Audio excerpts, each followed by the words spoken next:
हरे कृष्णा। राधे राधे। जय श्री कृष्णा। कल हम लोग का छठा दिन था और आज हमारा सातवां दिन है। कल हम लोग दोपहर तक गोवर्धन पहुंच गए थे, राधा कुंड पहुंच गए थे हम लोग। और आज हमारी गोवर्धन की परिक्रमा है। और इस यात्रा को स्टार्ट करने से पहले हम लोग हरे कृष्णा महामंत्र करते हैं। हरे कृष्णा कृष्णा कृष्णा हरे हरे, हरे राम राम राम हरे हरे। हम लोग अपने पूज्य लोकनाथ स्वामी महाराज का धन्यवाद देते हैं जिन्होंने हमें ये सारा मार्गदर्शन किया है। और हमारे इस्कॉन के जो फाउंडर हैं AC भक्ति वेदांत स्वामी प्रभुपाद जी का बहुत बहुत आभारी हैं हम लोग सब। धन्यवाद हैं कि उनने जो हमारे सबको संप्रदाय को पूरा मार्गदर्शन किया, जिसकी वजह से हम लोग आगे बढ़ रहे हैं। तो ये जो हमारी जो वृंदावन की जो 30 दिन की परिक्रमा है, ये हमें इसमें पूरी मार्गदर्शन मिला है। लोकनाथ स्वामी जी की जो व्रजमंडल दर्शन की जो पुस्तक है, उससे हमें पूरा मार्गदर्शन मिला है। आज की जो यात्रा है गोवर्धन परिक्रमा की, वो हमारी शुरू हो रही है कुसुम सरोवर के यहाँ से। और वहाँ से हम लोग नारायण कुंड से होते हुए निकलेंगे और फिर वहाँ से हम लोग गोवर्धन मथुरा बाईपास वहाँ से हम लोग पार करते हुए आगे आएगा मानसी गंगा। मानसी गंगा में वहाँ पे हरिदेव जी का मंदिर है, दान घाटी मंदिर है। और आगे चलने के बाद वहाँ पे हमारा इस्कॉन का भक्ति वेदांत आश्रम आता है। फिर आगे चलते चलते अनियोरा गांव पड़ता है और उसके आगे है संकर्षण कुंड है। उसके आगे है आपका गोपाल प्रक्त स्थाइल है और गोविंद कुंड है और महादेवेंद्रपुरी जी की बैठक है। उससे आगे जब हम लोग निकलते हैं तो वहाँ पे राघव पंडित गुफा है। वहाँ हम लोग ऊपर नहीं जाएंगे क्योंकि हम लोग गोवर्धन पर्वत पे अपना चरण हम लोग अपने नहीं रखते हैं, तो वहाँ से हम लोग देखते जाएंगे। और फिर अप्सरा कुंड है, पुंचरी का लोटा बाबा वहाँ पे हैं और नवल कुंड है। फिर आगे निकल के जब हम लोग मुड़ेंगे तो वहाँ पे सुरभि कुंड आता है, इंद्र कुंड आता है, जटिपुरा आता है, जटिपुरा गांव पड़ता है। और मुखवृंद आएंगे। मुखवृंद में हम जो इसका जो दूध और जल का जो सेवन है उसका वो हम लोग सेवन कराएंगे गोवर्धन जी को, उनके ऊपर विसर्जित करेंगे हम लोग। फिर आगे चलते चलते गोवर्धन जो टाउन है वो आता है और वहाँ पे सनातन गोस्वामी जी की भजन कुटिया है। और फिर आगे चलते चलते उद्धव कुंड आता है। उद्धव कुंड से हम लोग जब आगे निकलते हैं तो फिर राधा कुंड आ जाता है, श्याम कुंड होता है। और वहाँ पे जाके हमारी यात्रा आज की अंत होगी। लेकिन कल भी जब हम लोग जाएंगे तो हम लोग राधा कुंड की विस्तार से हम लोग दर्शन करेंगे। तो जो आज की जो यात्रा है हम लोग शायद शुरू करते हैं। हरे कृष्णा कृष्णा कृष्णा हरे हरे, हरे राम राम राम हरे हरे। तो जो गोवर्धन जो पर्वत है उसकी जो लंबाई और जो चौड़ाई है वो मतलब तकरीबन लंबाई मतलब पूरे जो गोलाई है वो मतलब कहते हैं तकरीबन 21 के आसपास पड़ती है, 21 किलोमीटर के आसपास पड़ती है। और जो चौड़ाई है वो अलग अलग जगहों पे अलग अलग स्थान पे कमती बढ़ती होती रहती है। और किसी ज़माने में ये जो पर्वत था बहुत ही ऊंचा होता था, लेकिन कुछ श्राप मिला था, उसकी वजह से वो छोटा होते जा रहा है। गोवर्धन जी का जो एक और नाम जो है वो है सत्सरंगा। सत्सरंगा का मतलब होता है जिसके ऊपर 100 मुकुट हैं, जो कि मुकुट जो हैं वो उसके जो चोटियां हैं पर्वत की। कृष्णदा कविराज गोस्वामी जो हैं उनने गोविंद लीलामत्र में ऐसा कहा है कि गोवर्धन जो हैं वो एक मोर की तरह हैं। वो उनका जो रिजेम्बलेंस है, क्योंकि लंबाई में है वो, तो मोर भी लंबाई में होता है, तो इस तरीके से उनने कहा है। और राधा कुंड और जो श्याम कुंड जो हैं वो कहते हैं, बड़े सुंदर तरीके से वर्णन करते हैं, जैसे कि मोर की जो दो नेत्र होते हैं, आँख होती हैं, वैसे ही राधा कुंड और श्याम कुंड जो हैं वो गोवर्धन पर्वत की आँखें हैं। और जो एक तरफ जो दूसरा हिस्सा पड़ता है जहाँ पे पुंचारी कहते हैं, वो मोर की पूँछ है। रघुनाथ दास गोस्वामी जो हैं वो गोवर्धन जी को व्रज के माथे का एक लंबा सा तिलक मानते हैं, और बड़ा प्यारा वर्णन है, क्योंकि आप देखें गोवर्धन पर्वत जो है लंबाई में है तकरीबन 10-11 किलोमीटर पड़ता है, और इस प्रकार से उसकी पूरी परिक्रमा जो है तकरीबन 21 किलोमीटर की होती है। तो लंबाई में है, चौड़ाई में तो वो बहुत ही कम पड़ता है, कहीं पे 500 मीटर होगा, कहीं पे 200 मीटर, कहीं पे 100 मीटर, इस प्रकार से काफ़ी कम है इसकी चौड़ाई। गर्ग संहिता में ये उल्लेख आता है कि जो श्री कृष्ण जो हैं वो तैयार हो रहे थे जब पृथ्वी में आने के लिए, तो उनने श्रीमती राधा रानी जो हैं को कहा था कि वो उनसे पहले जाएं। तो उनने कहा था कि वो वृंदावन में जाने के लिए मतलब तब तक वो नहीं होंगी जब तक कि वहाँ पे यमुना मैया और तथा गोवर्धन पर्वत ना हो। तो गोवर्धन जो हैं बहुत ही राधा रानी के बहुत ही प्रिय हैं। तो जो गोलोक वृंदावन जो है उसका एक हिस्सा भगवान ने गोवर्धन के रूप में प्रस्तुत किया था। गोवर्धन पर्वत जो है व्रज में मतलब एक अचानक तो नहीं आया था, वो जो था आए थे जो द्रोणा नाम का जो पर्वत है उसके पुत्र के रूप में आए थे। द्रोणा पर्वत के पुत्र के भारतवर्ष के वेस्ट की तरफ में थे, जहाँ पे सलमाली द्वीप है। तो इसकी कथा है कि किस तरीके से गोवर्धन जो हैं व्रज में आए थे। तो एक बार की बात है कि ये कथा आती है कि पुलयास्त जो ऋषि थे वो सलमलीय द्वीप से गुजर रहे थे, तो उनने गोवर्धन की जो है शोभा देखी और बड़े उससे वो आकर्षित हुए। तो उनने ये सोचा कि ये जो हैं, मैं जो पर्वत जो है मैं इसको काशी ले चलता हूँ, जहाँ पे शंकर भगवान की पूजा होती है, और काशी में तो कोई पर्वत है नहीं। तो महात्मा ने ये सोचा कि उसको ले चलता हूँ। तो वो गोवर्धन के पिता के पास गए, द्रोणा के पास, और उन्होंने बोला कि भाई मुझे हैं आपके पुत्र जो है दान में चाहिए। तो जो द्रोणा थे और जो गोवर्धन जो थे पिता पुत्र हैं वो निराश हो गए। उनको लगा कि भी हमारा तो फिर बिछड़ने का समय आ गया है। पर जो द्रोणा थे वो किसी महात्मा की बात को टाल भी नहीं सकते थे, क्योंकि उनको ये भी था कि वो कई महात्मा उनको श्राप ना दे दें। तो गोवर्धन ने बोला कि ठीक है मैं चलूँगा आपके साथ, हैं पुलस्त्य ऋषि को कहा, लेकिन आप कहीं पे भी नीचे रखिएगा मत, हैं।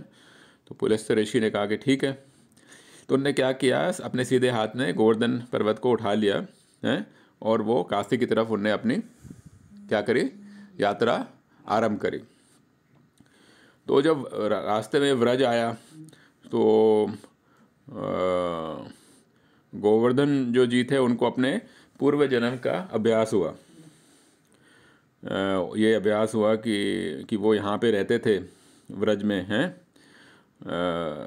और उनको ये भी ज्ञात हुआ कि वृंदावन में हैं जो भगवान हैं कृष्ण हैं वो आएंगे, और उनको ये ज्ञात हुआ कि वो आएंगे और उनके शरीर यानी गोवर्धन पर्वत पे वो चलेंगे, खेलेंगे, हैं, और अपने जो उनके जो ग्वाले हैं उनकी जो गायें हैं वो सब के सब यहाँ पे अपने लीलाएं करेंगी, खेलेंगी हैं। उनको ये मालूम था कि जो भगवान जो हैं वो यहाँ पे उनकी गुफाओं में आनंद लेंगे। तो उन्हें क्या किया, अपने आप को उन्हें भारी करना शुरू किया। भारी करते गए तो ऋषि महाराज जो थे उनको थकान होने लगी। तो ऋषि महाराज वो भूल गए कि जो उन्होंने कहा था कि वो उनको गोवर्धन पर्वत को नीचे नहीं रखेंगे। तो एक जगह ऋषि महाराज जो थे वो उन्होंने सोचा कि मैं थोड़ा आराम कर लेता हूँ, हैं, और वहाँ पे मैं नहा लेता हूँ और फिर उसके बाद मैं गोवर्धन को उठा लूँगा। तो फिर उसके बाद जब उन्होंने उनको रखा और फिर उसके बाद उठाने की कोशिश करी तो गोवर्धन पर्वत जी जो थे उनने हिलने से मना कर दिया। उनने ऋषि पुलस्त्य जी को स्मरण कराया कि देखिए ये बात हुई थी कि आप मुझे कहीं पे रखेंगे नहीं, और रखेंगे तो फिर मैं वहाँ से हिलूँगा नहीं। तो इस प्रकार से जो ऋषि थे वो एकदम क्रोधित हुए और उनने क्या किया, गोवर्धन पर्वत जी को श्राप दिया कि वो जो मक्खी का जो वो होता है ना बीज होता है, उतने ही उससे वो हर रोज़ वो कम होते जाएंगे। इस प्रकार से वो एक समय आएगा जब वो लुप्त हो जाएंगे। तो उस समय जब ये उन्होंने बोला था तब ये 2 योजन यानी कि 16 मील ऊंचाई थी। 16 मील ऊंचाई थी। और आज की तारीख में जाके देखें तो बस 80 फुट के आसपास या 100 फुट के आसपास ही उनकी ऊंचाई रह गई है। तो आप सोच सकते हैं 16 मील यानी तकरीबन 28 किलोमीटर ऊंचाई, और उससे नीचे होते होते आज की तारीख में वो 80 से लेकर 100 फीट तक ही रह गए हैं। जब रामचंद्र जी भगवान जो थे, जब उनने हुक्म दिया था कि लंका के लिए पुल बनाया जाए और उसके लिए अलग अलग पत्थरों का बंदोबस्त होने लगा, तो हनुमान जी ने अपनी असीम शक्ति का प्रयोग किया था और पहाड़ों को उठाना शुरू किया था रामेश्वरम में लाने के लिए। और उन्हें एक आवाज़ आई कि भाई कि जो ब्रिज है, जो पुल है वो कंप्लीट हो गया है और पत्थरों की ज़रूरत नहीं है। जो गोवर्धन जो जी थे वो चाहते थे कि वो किसी तरीके से उनके ऊपर भगवान राम के चरणों का स्पर्श हो। तो वो बड़े दुखी हो गए कि भाई वो उन्हें ये जाने का मौका नहीं मिला। पर हनुमान जी ने उनको कहा कि भाई देखो ऐसा है कि द्वापर युग में भगवान जो हैं फिर से आएंगे और नंद महाराज के पुत्र बन के आएंगे और उनकी जो मंशा है वो पूरी तरह से पूरी होगी। और उन्होंने कहा कि भगवान कृष्ण जो हैं वो उन्हें छुएंगे ही नहीं, पर उनके ऊपर अपने कमल चरणों से नाचेंगे भी, खेलेंगे भी, है ना, और बहुत आनंद लेंगे और बहुत सारी लीलाएं होंगे। और उन्हें ऐसा भी करेंगे कि अपने कमल हाथों से, अपनी छोटी उंगली से उन्हें उठाएंगे भी। और इस तरीके से हनुमान जी ने उनको एक किस्म से सांत्वना दी और ये भी बताया कि जब इंद्र जो हैं व्रज को का विनाश करने की कोशिश करेंगे बारिश के साथ, तो आप भी होंगे जो कि व्रज की रक्षा करेंगे। तो इस बात से गोवर्धन जी को काफ़ी सांत्वना मिली। और आज का जो दिन है हम लोग क्या करेंगे, गोवर्धन का पूरा परिक्रमा करेंगे। और अभी तो सुबह मतलब सूर्य देवता भी अभी आए नहीं हैं और हम लोग मतलब की सड़क पे और हम लोग निकल चुके हैं। और हम लोग श्री श्री नित्या गौर सुंदर की जय, और उनके पीछे पीछे हम लोग चल रहे हैं। और प्रभुपाद जी भी हमारे आगे हैं उनकी प्रतिमा, वो भी हम उनके पीछे पीछे चल रहे हैं। जो आज की तारीख में जो गिरिराज की जो परिक्रमा है जहाँ से हम लोग निकले हैं वो तकरीबन मतलब एंड टू एंड देखा जाए तो 23 किलोमीटर तक हो जाएगी। कुछ दूसरी जगहों से लोग करते हैं तो 21 किलोमीटर भी पड़ती है। और एक बाहर की परिक्रमा भी है गोवर्धन पर्वत की, जिसे कहते हैं कि मतलब तकरीबन दुगनी पड़ती है। और वो अलग अलग और भी भगवान के लीला स्थल को कवर करती है। श्रीला सनातन गोस्वामी जो थे वो बाहर वाली परिक्रमा थी, वो अपनी साधना के उसमें रोज़ किया करते थे हैं। श्री सनातन गोस्वामी जी की जय, जिनने हम सब वैष्णवों को चैतन्य महाप्रभु का संदेश लेके दिया और हमें मार्गदर्शन किया। जब नंद महाराज जो थे और व्रजवासी जो थे, जब उनने गोवर्धन की जो पहली पूजा की थी तब उनने भी परिक्रमा करी थी कृष्ण और बलराम जी के साथ। आज भी गोवर्धन की परिक्रमा रोज़ चलती रहती है, दिन में भी चलती रहती है और रात को भी चलती रहती है। और जब पूर्णमासी का जो दिन होता है, जो भक्त लोग होते हैं वो काफ़ी बढ़ जाते हैं, क्योंकि पूर्णमासी के दिन परिक्रमा करना काफ़ी पावन माना जाता है।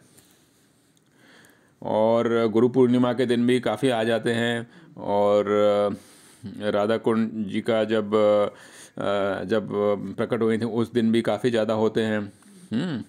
और गुरु पूर्णिमा वाला दिन जो है वो सनातन गोस्वामी जी का डिसअपीयरेंस डे भी कहा जाता है। उस दिन भी काफ़ी लोग आते हैं गिरिराज जी के परिक्रमा करने के लिए। तो हमारा जो पहला जो स्टॉप है वो एक भवनीय स्थान है, बहुत ही सुंदर स्थान है, उसका नाम है कुसुम सरोवर। ये आप देखें कुसुम सरोवर, सुंदर सा कुसुम सरोवर है। कुसुम का मतलब होता है फूल। और जो वहाँ पे एक बहुत बड़ा सा तालाब बना हुआ है, उसके बीच में ये आप देख रहे हैं छतरियाँ बनी हुई हैं। तो वाकई में दूर से देखो तो ऐसे लगता है कि तालाब के बीच में फूल खिले हुए हैं। उसका जो साफ़ साफ़ पानी है वो हमारे को बहुत ही भा रहा है और वहाँ से ठंडी ठंडी हवा चल रही है। सूर्य देवता अभी निकले नहीं हैं। और जो सुंदर की जो कारीगरी करी गई है वहाँ पे, जो छतरियाँ बनाई गई हैं, वो एक किस्म से वैदिक समय की प्रात्यिकी के मुकाबले से बनाई गई है। उसमें तरीके से पूरा गणित का इस्तेमाल किया गया है और शास्त्रों का भी इस्तेमाल किया गया है। और कुसुम सरोवर के दक्षिण दिशा में भी एक कुंज है और उसका नाम है उसका नाम है अशोक लता। यहाँ पे कृष्ण भगवान जो थे वो क्या करते थे, श्रीमती राधा रानी जी के केशों को क्या करते थे, संवारते थे और कंघी किया करते थे और उसको अच्छी तरह से उसमें फूल लगाया करते थे। और अशोक लता के पीछे जो है एक मंदिर है जहाँ पे उद्धव जी जो हैं उनकी एक वहाँ पे प्रतिमा है और वहाँ पे पूजा किया जाती है। और इस जगह को उद्धव बैठक भी कहते हैं। और परिक्रमा हम लोग करेंगे, जब अंत होने वाला होगा तो हम लोग वहाँ से उद्धव बैठक की तरफ से भी जाएंगे। तो कृष्ण भगवान ने उद्धव जी को भेजा था गोपियों के पास अपना संदेश लेके, तो हम लोग वहाँ से जाएंगे। और मतलब ये जो है 17वें दिन में इसका परिक्रमा इसका पड़ाव पड़ता है। और उद्धव जी जो थे वो इतने भावुक हो गए थे जब उनने देखा कि गोपियों में कितना ज़्यादा भगवान के लिए प्रेम है, कि उनने प्रार्थना करी थी कि वो भी एक लता बन जाएं, या उनने कहा था मैं एक घास ही बन जाऊं व्रज का, ताकि मेरे सिर के ऊपर से भगवान के चरण कमल जाएं हैं और गोपियों के भी चरण कमल जाएं। इस प्रकार से वो इतने प्रभावित हुए थे गोपियों के भगवान से, कृष्ण प्रेम से। उद्धव जी का जो इच्छा थी वो भगवान ने पूरी करी थी। और वो ऐसा कहते हैं कि जो कुसुम सरोवर के जो घास है उसमें आज की तारीख में भी उद्धव जी रहते हैं। आज की तारीख में भी उद्धव जी रहते हैं। श्रीमद् भागवतम महात्म्य में ये इसका वर्णन आता है कि जो उद्धव जी थे वो किस प्रकार से कुसुम सरोवर के पास घास बन गए थे, घास। और एक बार की बात है, जब वो कृष्ण और यदु लोग सब लोग चले गए थे और भगवान कृष्ण की जो रानियाँ थी उन्हें कहा गया था कालिंदी जी ने कि वो श्रीमद् भागवतम जो है उसकी कथा सुने उद्धव जी से, ताकि उनका जो विलाप था कि भगवान से अलग हो गए हैं वो दूर हो सके। कालिंदी जी आप सब जानते हैं यमुना देवी हैं। उनने बताया था कि जब कृष्ण भगवान जो थे, जब वृंदावन छोड़ गए थे, वो मथुरा गए थे, और तो क्या हुआ था, तो गोपियों ने भी अपना जो दुख था इसी प्रकार कम किया था जब उनने उनकी कथाएं सुनी थी। तो जो रानियां थीं उनने क्या किया था, जो रानियां थीं उनने वज्रबाना जो हैं उनके साथ आई थीं और परीक्षित महाराज के साथ कुसुम सरोवर में उद्धव जी की खोज में, कि उनको क्योंकि मालूम था, ज्ञात था कि उद्धव जी जो हैं कुसुम सरोवर के पास घास के रूप में रहते हैं, और वहाँ पे आके वो भगवान कृष्ण जो उनके पति थे उनकी तारीफ करने लगी हैं, अलग अलग गानों के साथ, कीर्तन के साथ, अलग अलग करताल के साथ, ढोलक के साथ, है ना। जब कीर्तन ख़त्म होने वाला था तो उद्धव जी वहाँ पे प्रस्तुत हुए और वो भी नाचने लगे और वो भी गाने लगे कृष्ण भगवान की पत्नियों के साथ। और कुछ समय तक तो सब लोग भूल गए कि क्या हो रहा है, और उसके बाद फिर वहाँ पे बैठ के उद्धव जी ने श्रीमद् भागवतम की कथा उनको सुनाई। परीक्षित महाराज जो थे उन्हें एक अलग से कार्य दिया गया था उद्धव जी ने, और उन्हें कहा गया था कि वो काली को ढूंढें, और क्योंकि कली को ढूंढें, और क्योंकि कली जो है वो कलयुग चल रहा है, ये एक लड़ाई का युग है जब लोग बिना बात की लड़ाई करते हैं। ये शुरू हो गया था उस समय परीक्षित महाराज के समय में, और उद्धव जी को मालूम था कि कली जो है वो भागवतम की कथाओं को कहीं ना कहीं डिस्टर्ब करेंगे। परीक्षित महाराज जो थे वो दुखी हो गए थे क्योंकि वो उन्हें यह था कि मैं ये कथा नहीं सुन पाऊंगा उस समय, पर उनको बाद में सुनने का मौका मिला था। पर उद्धव जी ने उनको कहा था कि आप चिंतित ना होएं, आपको ज़रूर मौका मिलेगा। और वो जो कथा थी आप सब लोग जानते हैं, श्रीला सुखदेव गोस्वामी जी ने ही परीक्षित जी को सुनाई थी। और फिर इस प्रकार से परीक्षित महाराज जी ने उद्धव जी को अपना दंडवत प्रणाम किया था और वो चले गए थे। और जब उद्धव जी की कथाएं चलती रही, जो लोग वहाँ पे थे वो इस कथा में ज़्यादा से ज़्यादा मगन हो गए, और इतने मगन हो गए कि उन्हें वाकई में साथ साथ भगवान के दर्शन होने लगे, लीलाओं के दर्शन होने लगे। और कथा में मगन होने के बाद वो नहीं चाहते थे कि वो भौतिक जग में फिर से आएँ। तो उनको श्रीमद् भागवतम की कथा सुनने से पूरी तरह से लाभ मिला, और इससे ज़्यादा हम लोगों का कोई भी हमारा उद्देश्य इस मानव जन्म का है ही नहीं। तो हमारे को भगवान की कथाएं सुननी है, लीलाएं सुननी हैं, और उसमें मगन होना है। और रानियों की तरह हम लोग भी आज अभी कुसुम सरोवर के पास हैं, और हम भी भगवान कृष्ण से अलग हो गए हैं, वैसे ही हमें वो हो रहा है, महसूस हो रहा है। हम भी भगवान की लीलाएं देखना चाहते हैं, जो कि भागवतम जो कि 18,000 श्लोक हैं उसमें लिखा हुआ है। जो रानियां जो थीं उनको कहा गया था कि वो आएँ और कृष्ण कथा को सुने हैं, और वो सुनती रहीं।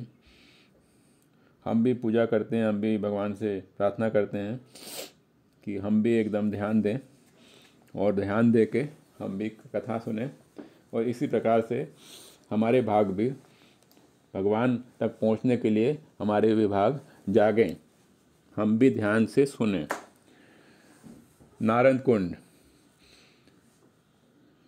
फिर हम लोग सड़क को आगे क्रॉस करते हैं और परिक्रमा का जो पथ है उसको छोड़ते हुए आधा किलोमीटर आगे निकल के तो वहाँ पे आता है नारद वन।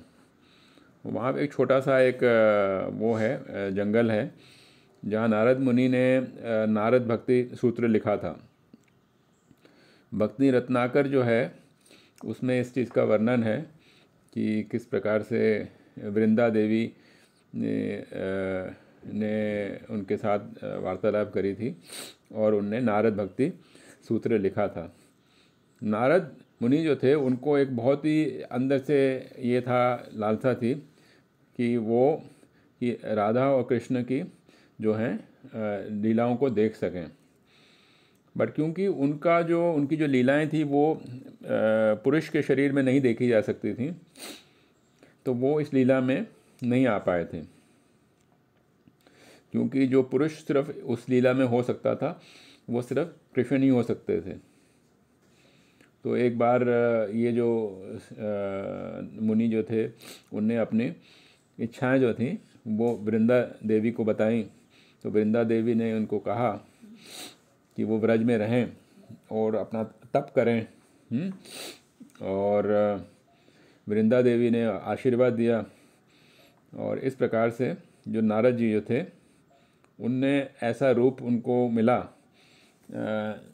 जो वो चाहते थे। और वृंदा देवी जो थी उन्हें कुसुम सरोवर पे लेके आई और वहाँ पे उनने स्नान किया। और जब वो निकले नारद जी तो वो गोपी के रूप में निकले। तो इस प्रकार से ये जो कुंड है इसे नारद कुंड भी कहा जाता है। और जो पास का जो मंदिर है वहाँ पे नारद मुनि जी का एक विग्रह है और हम लोगों ने वहाँ पे दंडवत प्रणाम किया, क्योंकि नारद जी भी भगवान के श्रेष्ठ भक्तों में से आते हैं। और जो भी नारद भक्ति सूत्र में जो नारद जी ने जो लिखा है, जो उनको मानते हैं उन्हें भगवान की भक्ति मिलती है। इस प्रकार से नारद भक्ति सूत्र में श्लोक 84 में लिखा हुआ है। उसके नारद कुंड के दर्शन करने के बाद हम लोग गदगद हो गए और गदगद होने के बाद हम लोग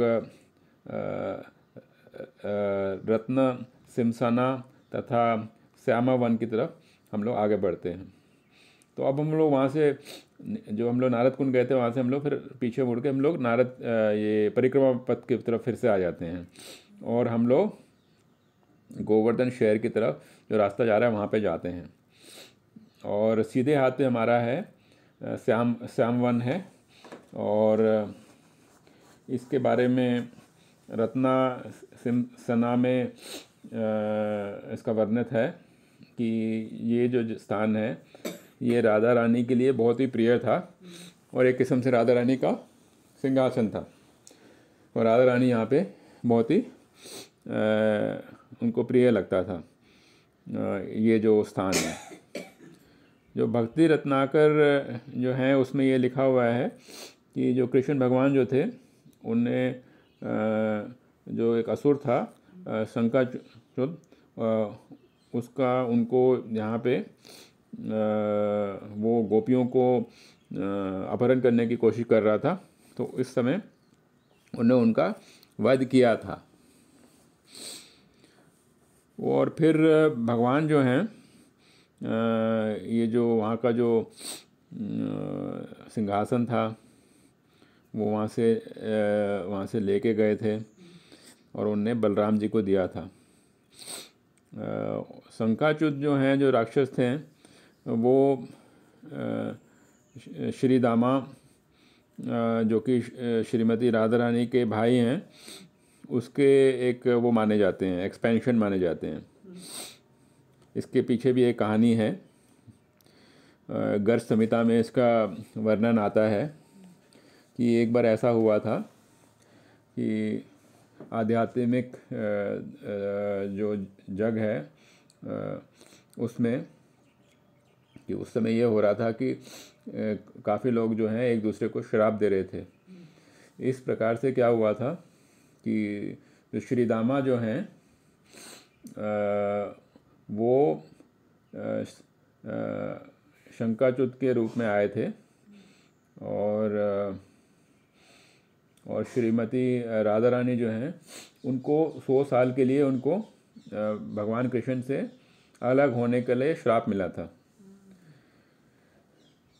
तो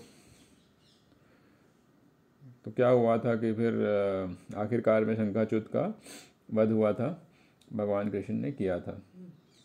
सामवन है वो स्थान है जहाँ पे गोवर्धन पर्वत जो है वो हमें दिखना शुरू होता है।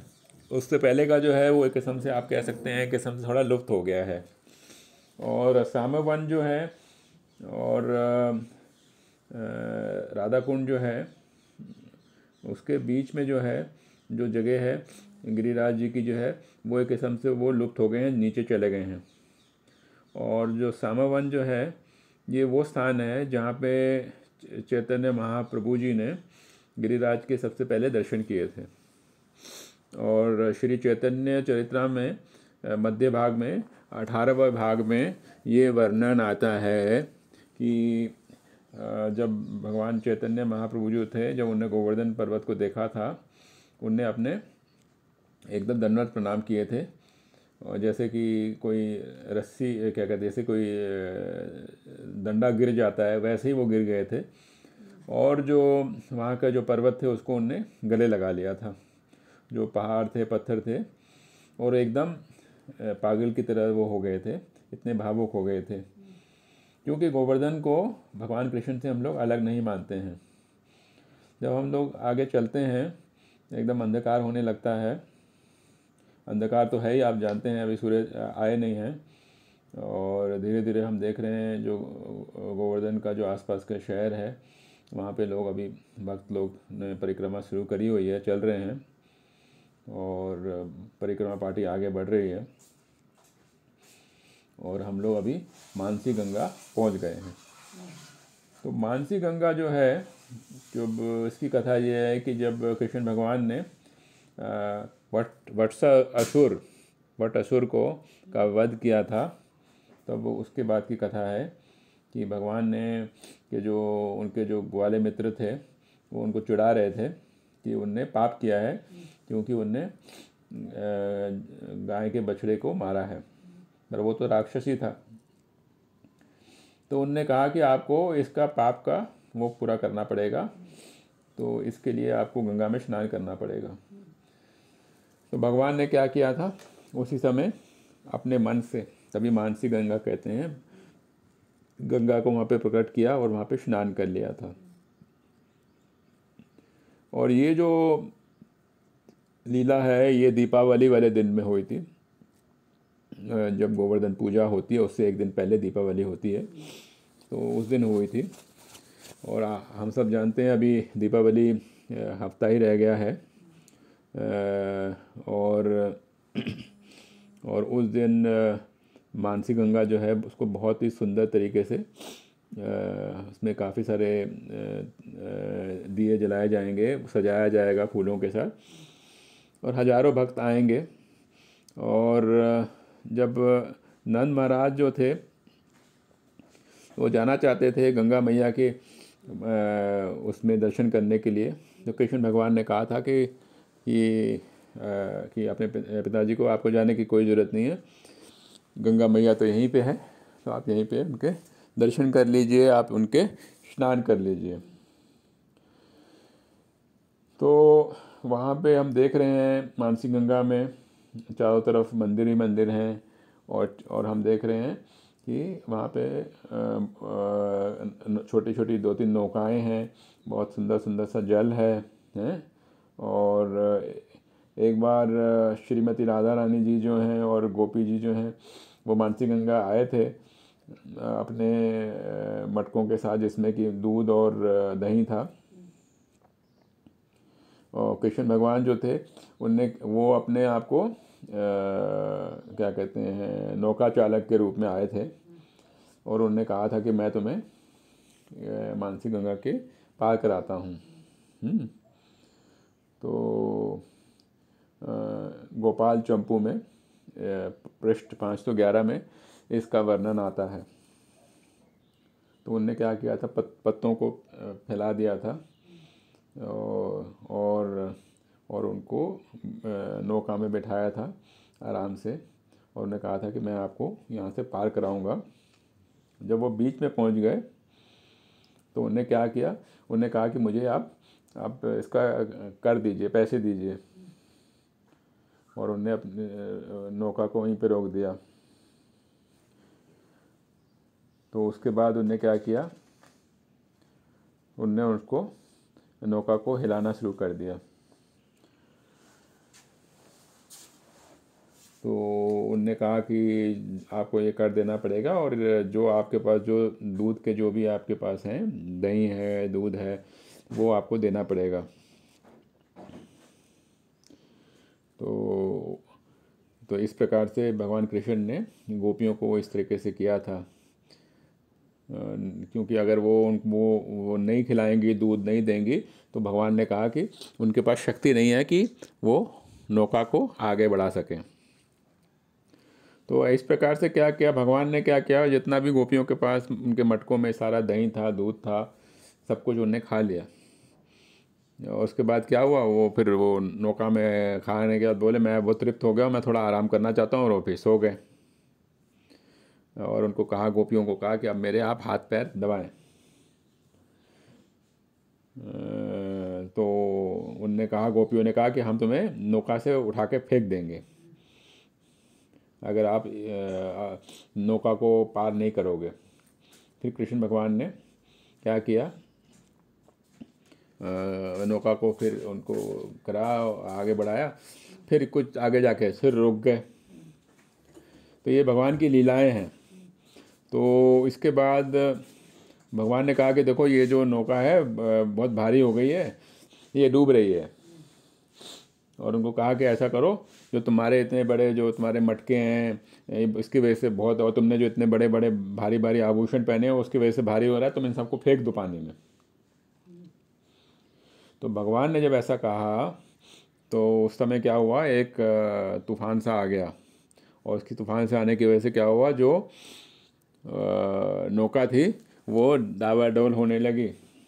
और श्रीमती राधा रानी जो थी और गोपियाँ थीं वो एकदम घबरा गई, और उनने क्या किया, वो एकदम कृष्ण भगवान के पास आ गई रक्षा के लिए।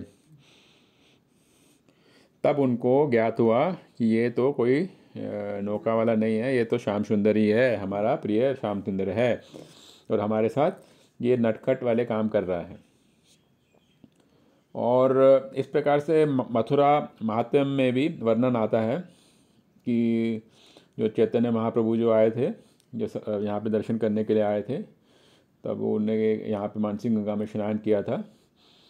और वहाँ पे ना मानसी गंगा में ही साथ में हरिदेव जी का मंदिर है। ये आप देख रहे हैं हरिदेव जी को आप देख रहे हैं, तो हरिदेव जी का मंदिर है। और वहाँ पे भी हरिदेव जी के उनने दर्शन किए थे, और हम लोग भी अभी जाके वहाँ पे दर्शन करते हैं हरिदेव जी के। हरिदेव जी का जो मंदिर जो है, हरिदेव जी का जो रंग है वो मतलब जैसे कान्हा का होता है, मतलब कि डार्क रंग है।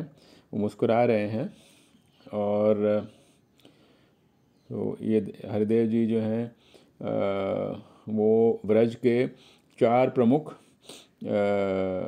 जो हैं डीटी में से आते हैं।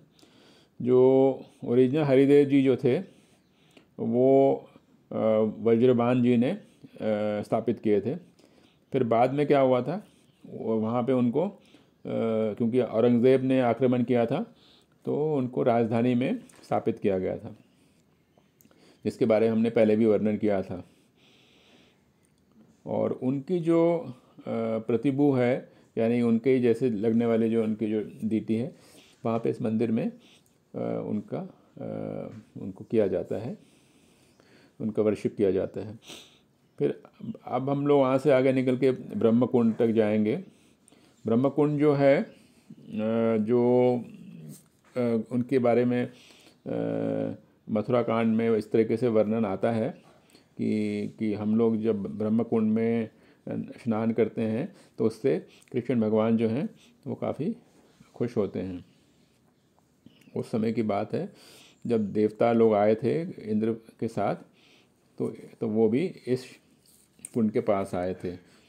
जो ब्रह्म कुंड जो है वो मानसी गंगा के ही साथ में है, और उसी हम छोटे से रास्ते से हम निकलते हैं, जिस रास्ते से हम लोग हरिदेव मंदिर से निकलते हैं वहीं से निकलते हैं।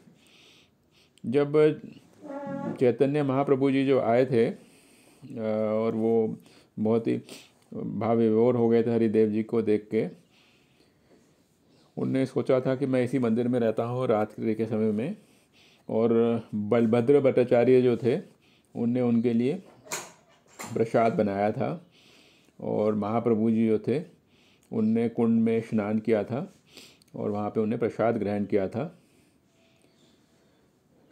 और उसके अगले दिन जो है फिर गोवर्धन परिक्रमा उनने पूरी करी थी, आगे बढ़े थे। और महाप्रभु जी जो थे वो श्रीमद् भागवतम का जो 10वें कैंटो में 21वें चैप्टर में जो श्लोक आता है उसके बारे में उनने चर्चा करी थी, और उनने ये कहा था कि जितने भी सारे भक्त जो हैं उन सब भक्तों में से गोवर्धन जो है सबसे श्रेष्ठ भक्त है। हे मेरे प्रिय मित्रों, ये जो पर्वत है वो कृष्ण और बलराम जी को और उनके जितने भी बछड़े हैं, उनके जितने भी गायें हैं, उनको हरी हरी घास, फल, फूल और पानी वो सब प्रदान करता है। इस प्रकार से हम सब लोगों ने क्या किया, गोवर्धन जी को दंडवत प्रणाम किया, और इस प्रकार से हमने भावना करी कि हमने कृष्ण भगवान जी के चरण कमलों को छुआ है। गोवर्धन जो पर्वत है वो भगवान से किसी प्रकार से अलग नहीं है, और क्योंकि वो जो है सबसे भगवान के श्रेष्ठ भक्तों में माना जाता है। श्री प्रभुपाद जी जो हैं फाउंडर इस्कॉन, आचार्य जो हैं फाउंडर जो हैं इस्कॉन के, वो उन्होंने लिखा है कृष्णा पुस्तक में चैप्टर 24 में पैरा 18 में कि वो कहते हैं कि जो कृष्ण जी जो हैं और जो गोवर्धन पर्वत है वो जो है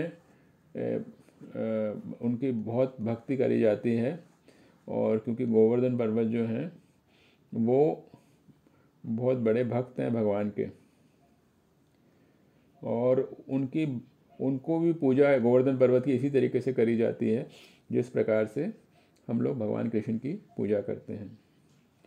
अब हम लोग आगे जाएंगे। आगे जाने के बाद दान घाटी जाते हैं।